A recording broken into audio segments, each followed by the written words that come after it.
마태복음 15장 말씀을 나갈 때이기 때문에 말씀 15장 그대로 하겠습니다. 여러분 오늘 말씀을 보면은 제자들이 떡을 먹는데 뭘 안 씻은 거예요? 손을 안 씻은 거예요. 손을 안 씻었더니 유대인들이 예수님한테 항의하는 거죠. 당신의 제자는 왜 율법을 어깁니까? 왜 율법을 알지도 못합니까? 왜 떡을 먹을 때 손을 씻지 않습니까? 이렇게 얘기를 하는 거예요. 제가 여러분에게 질문하겠습니다. 여러분, 떡을 먹을 때 손을 씻어야 될까요? 안 씻어야 될까요? 씻어야 돼. 그런데 예수님은 뭐라고 말씀하십니까?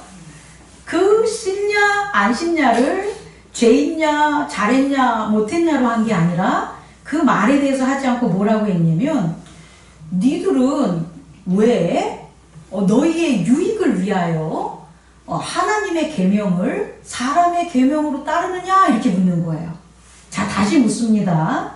음식을 먹을 때는 손을 씻는 게 맞아요? 손을 씻지 않는 게 맞아요? 씻는 게 맞는 겁니다. 그런데 손을 씻어야 돼서 손을 씻는 거를 지적한 것 뿐인데 예수님은 이들을 잘못됐다고 그들을 갖다가 책망하시는 거예요.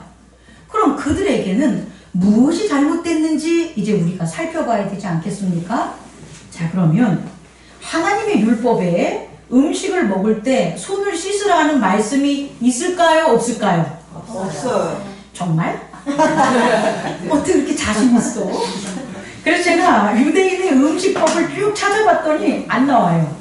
그런데 제 생각에는 분명히 하나님의 계명에 뭐가 있을 것 같아요. 음식을 먹을 때 뭐하라?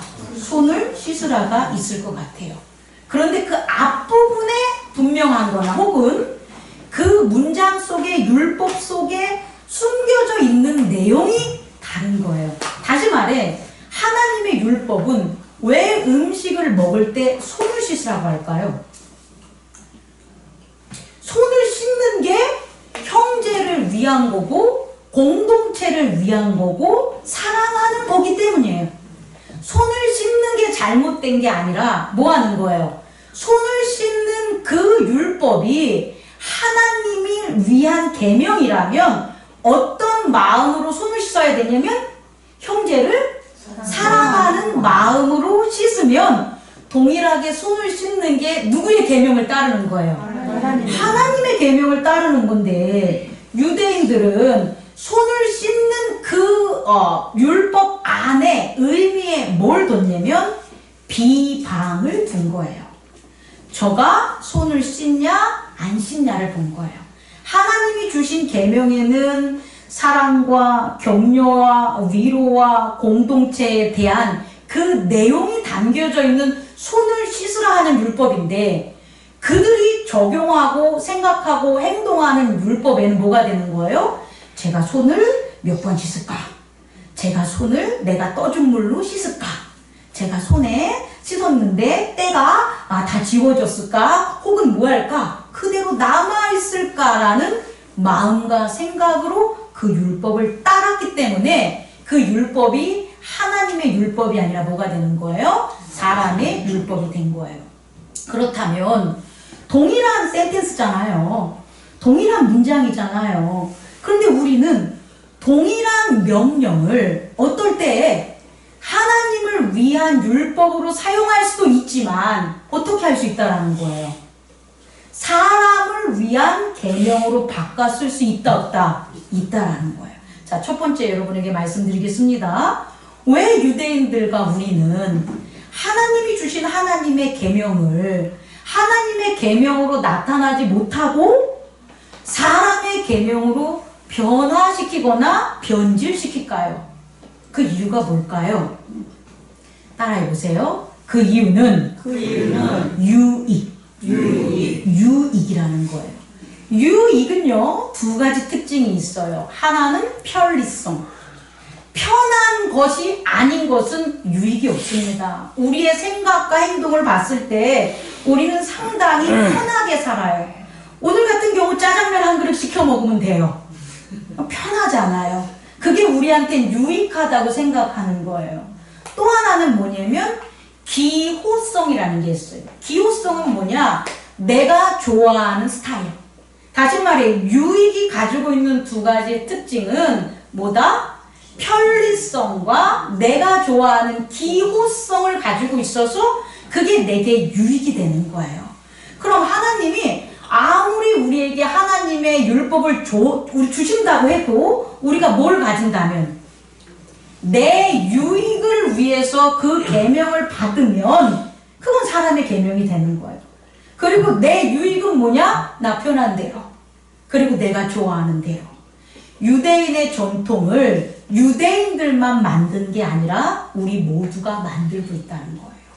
우리들의 삶의 양식을 보면 저마다 다 개인의 전통이 있어요, 없어요? 있습니다. 교회는 교회마다 전통이 있고 가정은 가정마다의 전통이 있는데 그 전통을 살펴보면 그 교회가 좋아하는 것 그리고 그 교회가 어떻게 하면 능률적이고 편안하게 이 시간을 보낼 수 있을까라는 두 가지 특징에 의해서 전통이 만들어지는 거예요. 전통을 만들고 싶어 만들어서 전통이 만들어지는 게 아니라 유익을 위한 말씀을 받으면 그것이 시간이 빠르던 늦던 그게 뭐가 된다? 사람의 계명이 되는 것을 깨닫는 저와 여러분 되길 원합니다. 그래서 기도원 가가지고 말씀 많이 받아왔어요. 그때는 뭔가 다 변할 줄 알았어요.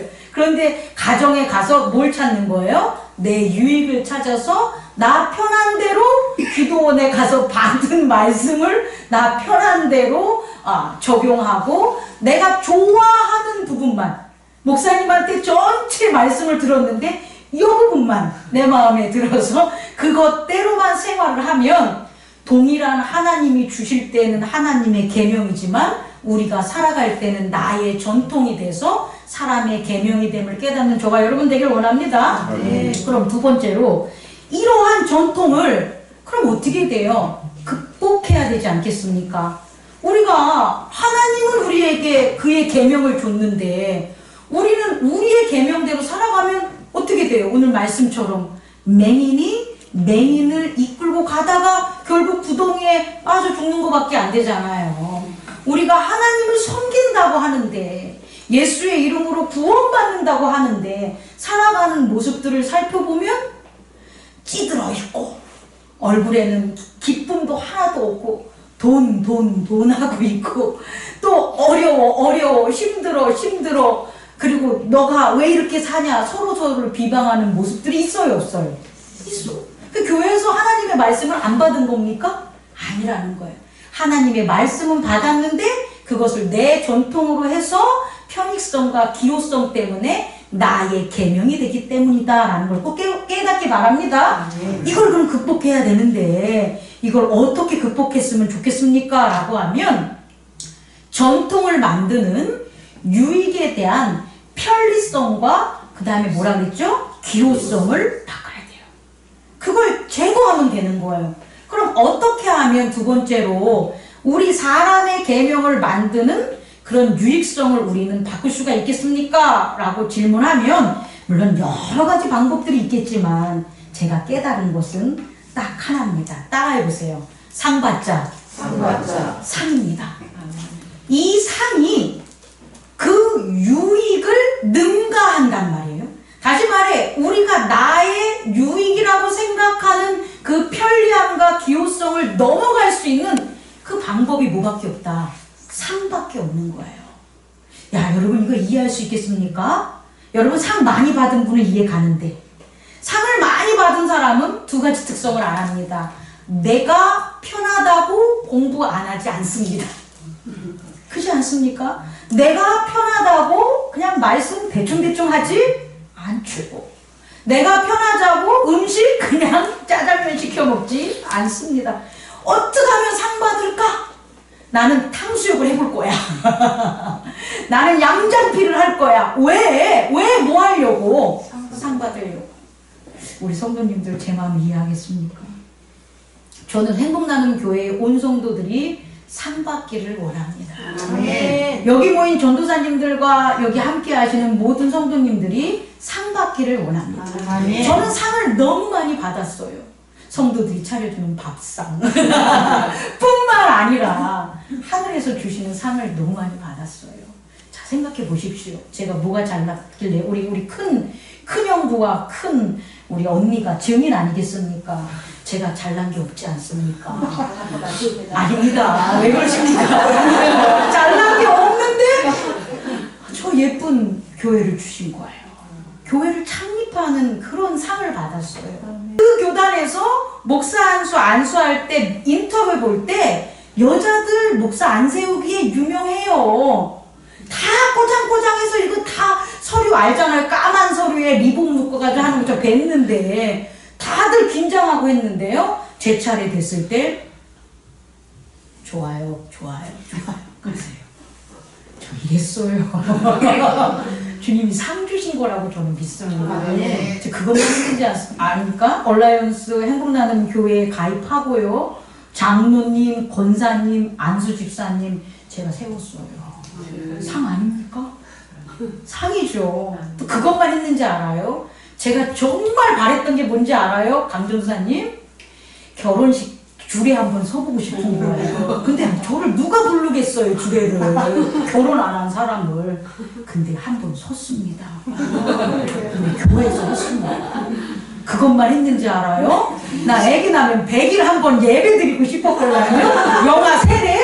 야, 그 기회를 주시네. 영화 세례 줬어요. 그것만 했는지 알아요? 장례식 쫓아다니면서 병원 쫓아다니면서 해보고 싶은 기도 다 해봤습니다. 거기에 성전 이전까지 했습니다. 아멘. 그것만 했는지 알아요? 지금 이렇게 우리 전도사님들과 저보다 훨씬 하나님의 큰 능력으로 일하실 분들, 그분들을 모시고 함께 예배를 드리고 멘토링을 합니다. 그것만인지 알아요? 저 책 나와요. 있잖아요. 정말 상을 너무 많이 받았어요. 헤아릴 수 없을 정도. 그래서 저는 우리 성도들과 전도사님들에게 꼭 전하고 싶어요. 상 받아라. 아멘. 상 받으면 하나님의 계명을 그대로 따를 수 있기 때문에 하는 모든 일들에게 막힘이 없고 영원한 즐거움과 기쁨이 넘침을 전하고 싶습니다. 그럼 상을 받으면 그 기호성과 편리성이 어떻게 바뀌냐면 상에는 두 가지 특징이 있다는 거예요. 첫 번째 특징은 뭐냐면 영광입니다. 뭐라고요? 영광. 영광은 공유적인 특성이 있어요. 뭐라고요? 공유적인 특성. 다시 말해 내가 상 받으면 나만 좋은 게 아니라고요. 나만 좋은 게 아니라 내가 상 받으면 아버지가 좋고 자녀가 좋고 형제가 좋고 교회 공동체가 좋은 일이 벌어져요. 그래서 뭘 능가할 수 있냐면 그 기호성을 이길 수가 있는 거예요. 나 좋은 대로, 내가 원하는 대로, 내가 뭔가 하고 싶은 것들, 이걸 어떻게 없앨 거예요? 50년, 짧게는 10년, 20년, 길게는 60년 동안 내가 좋아하고 내가 원했던 것들의 그 기호성을 주여 주여 기도한다고 없어지지 않아요, 여러분. 근데 그걸 없앨 수 있는 게 뭐냐? 상 받아서 그 상의 첫 번째 특성인 영광을 체험해 보면 나의 기호성은 없어지는 거예요. 내가 좋아하는 게 뭐가 중요해? 내가 짜장면 좋아하는 게 뭐가 중요해?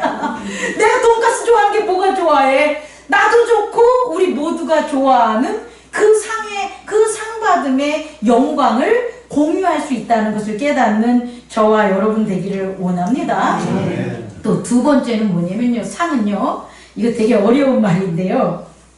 이거 유시민 그 평론가가 했었던 말이에요. 뭐냐? 이런 말이에요. 나의 생각과 타인의 평가가 일치되는 게 즐거움이에요. 여러분 이해할 수 있겠습니까? 우리가 즐겁거나 기쁘지 않는 일은 뭐냐면 나는 즐거운 일이 생겼는데 옆에 있는 친구는 재수없어 이런단 말이에요. 나는 즐거운데 이해 갑니까? 그러면 내가 그것의 즐거움이 오래 가겠어요? 그치겠어요? 그치는 거예요, 여러분. 그러니까 이게 즐거움과 기쁨은 그칠 수밖에 없는 거예요. 아무리 우리가 무엇을 해서 뭐 100만 원을 벌던 1000만 원을 벌던 혹은 1억을 벌어도 잠깐 즐거움과 기쁨은 있을 수 있어요. 이기적일 때. 근데 그것을 뭐 한다는 것, 함께 인정해주지 않으면 너가 돈 1억 벌었어? 야, 곧 다 잃어버릴 거다. 이런 말을 듣는다고 생각을 해보세요. 내가 전교 1등을 했어요. 어디 가가지고 자녀가 시험을 봐서. 그럼 옆 사람이 야 정말 수고했어. 대학도 잘 갈 거야. 이러면 그 기쁨이 오래 가는데 야 너 너무 자만하지 마. 그러다가 내가 보니까 1등한 애들은 서울대 못 가고 2등한 애들이 다 가더라. 그럼 그 즐거움과 기쁨이 어떻게 되는 거예요? 다시 말해 나의 생각과 타인의 평가가 일치되지 않으면 즐거움과 기쁨이 영속적이지 않는다는 거예요. 그런데 상은 아니라는 거예요. 상은 나의 생각과 타인의 평가가 일치되기 때문에 상을 받는 거예요.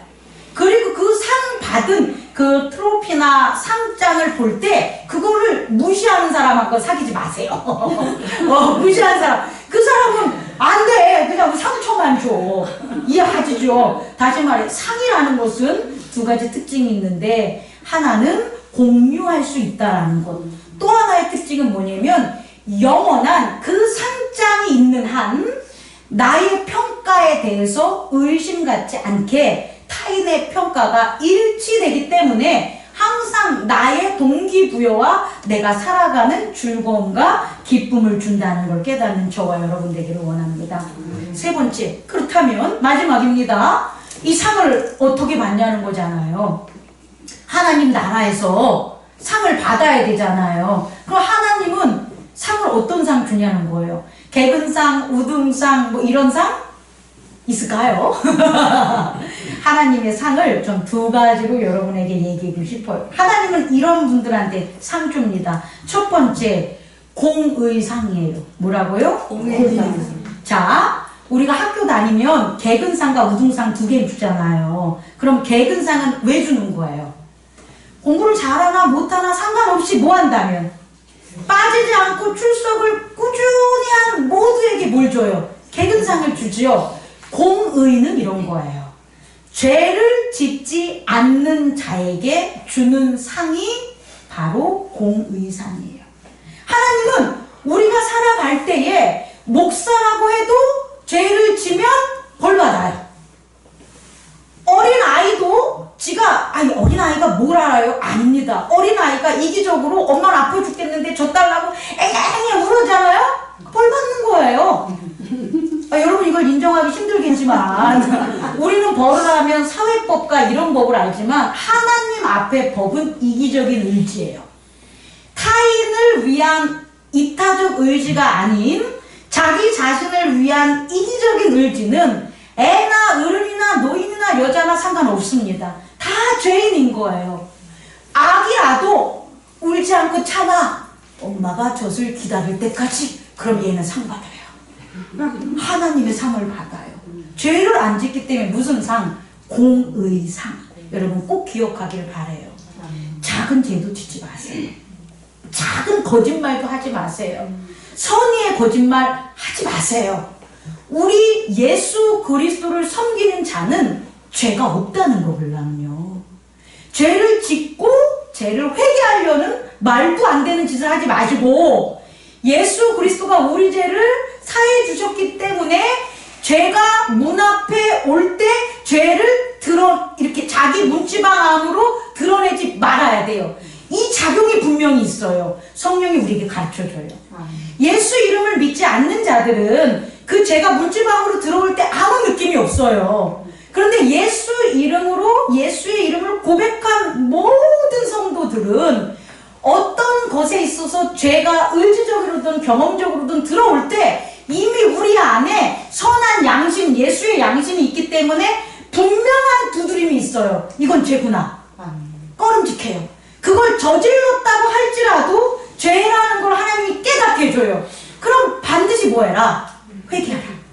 그래서 이 죄에 대해서 늘 죄를 없게 하는 게 하나님의 공입니다. 그럼 뭐 받는다? 상 받는다. 꼭 확인해 보세요. 아멘. 죄 짓고 싶은 마음이 생겨요. 그럴 때 분명히 짓지 마세요. 인내하고 편하고 기호로 가면 죄를 짓지만, 편함을 뭐 하는 거예요? 절제하고 나 좋아하는 것들을 인내하면 그때 생기는 죄 안 지음으로 우린 뭘 받을 수 있다? 상 받을 수 있다. 이게 전통을 이기는 거예요. 아멘. 두 번째 상은 뭐냐면 정의상이에요. 정의. 하나님의 정의는 옳고 그름 아닙니다. 바르면 하나님의 정의고 바르지 않으면 하나님의 정의 아닌 게 아니라, 하나님의 옳음은 예정밖에 없어요. 하나님이 옳다 하는 것은 하나님이 태초부터 예정하고 그것을 이루는 것밖에 없어요. 이해할 수 있겠습니까? 여러분, 어려운 거지만 이 예정을 이해 못하면 절대 그리스도의 의를 행할 수 없습니다. 왜냐하면 예수 그리스도는 그의 이기적인 의지, 자기가 좋아하는 것, 자기가 편리한 걸 전한 게 아니라는 거예요. 예수 그리스도에게서의 의로움은 내가 십자가를 지고 이 백성을 구원하는 하나님의 언약인 예정을 이룬 거예요. 아멘. 그거밖에 없어요. 우리도 마찬가지예요. 우리가 교회에 나와서 선교하고 서로 친하게 지내고 돈 꿔주고 맛있는 거 사주고 그러면 하나님이 너 참 잘했어 오라 이럴 것 같죠? 잘한 건 맞아. 상은 못 받아요. 그런 거에 상 있지 않아요. 정말 상은 뭐냐면 하나님이 우리를 위하여 그리스도의 복음을 위해 예정된 순간들이 있다라는 거예요. 마치 베드로야 그물을 버리고 나를 따르라. 그때 베드로는 예정된 예수의 제자인 거예요. 예수님이 하시는 모든 상황 가운데 마지막에 골고다의 언덕으로 올라가서 십자가를 지고 올라갔을 때 브렛나 시몬이 십자가를 대신 져준 것까지 뭐가 되는 거예요? 예정이에요, 여러분. 그 순간순간 하나님의 의, 하나님의 예정을 이룰 수 있는 것에 우리가 쓰임을 받는다는 거예요. 그 쓰임을 받을 때 우리에게 뭘 주신다? 상을 주시는 거예요. 하나님, 내가 막 했으니까 저 상 주세요. 아유, 뭐 안 받아, 못 받아. 정말 못 받습니다. 그래서 교회의 임직자들이나 교회의 전도사님이나 목사님들은 그걸 자기가 원해서가 아니라 하나님의 예정을 이룬 그 믿음의 선조들이 했던 것들, 예수님이 했던 것들을 따라가려고 노력하는 거예요, 여러분. 왜? 그 가운데 뭐가 이루어질 거니까 예정이 이루어지는 거예요. 자, 이것까지는 안 전하려고 그러는데, 하나님의 언약은 언약의 특성이 현재성이에요. 다시 말해, 언약이 지금 내게 있으면 2000년 전 예수 그리스도가 이룬 능력과 아무리 후에 재림에 이룰 그 능력의 권세가 지금 있어요. 아멘. 꼭 깨닫기 바랍니다.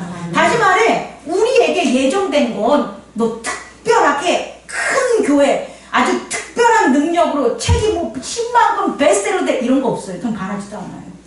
그런 거 안 해요. 정말 이기적인 의지고요. 그런 상, 이기적인 상 없어, 하늘나라에. 단 그런 것들을, 어떤 것들, 이런 물두멍, 손을 씻을 때 하나님의 영이 나의 영입니다. 하나님의 영이 거룩하니 아버지의 영이 거룩하니 내 영이 거룩하기를 원합니다 라고 내 영을 아버지의 영과 고백함이 한 번도 쉬지 않고 언약 안에서 지속 가다 보면 오늘의 예정이 있는 거라고요. 아멘. 그럼 이 가운데 저는 상을 받은 거예요. 제가 뭐길래 우리 속초 강릉 그곳에서 세 분이 찬양 인도하러 오셨지 않습니까? 우리들이 뭐길래 상 받은 거예요, 여러분. 감사하시기 바랍니다. 이 예정, 하나님이 그의 복음, 여러분들을 정말 사랑한다, 착하다, 우리 함께하자, 예수의 언약 안에 있자라는 것들을 가르쳐주는 이 예배의 예정을 이룰 때 참석하셨기 때문에 여러분들은 하나님의 예정의 상, 정의상을 받을 수 있다는 거예요. 이 기쁨이 전통을 이길 수 있다는 거예요. 나의 전통, 나의 유익성을 이길 수 있는 하나님의 상받음이 되는 것을 깨닫는 저와 여러분 되기를 원합니다. 기도하겠습니다. 거룩하신 하나님 아버지,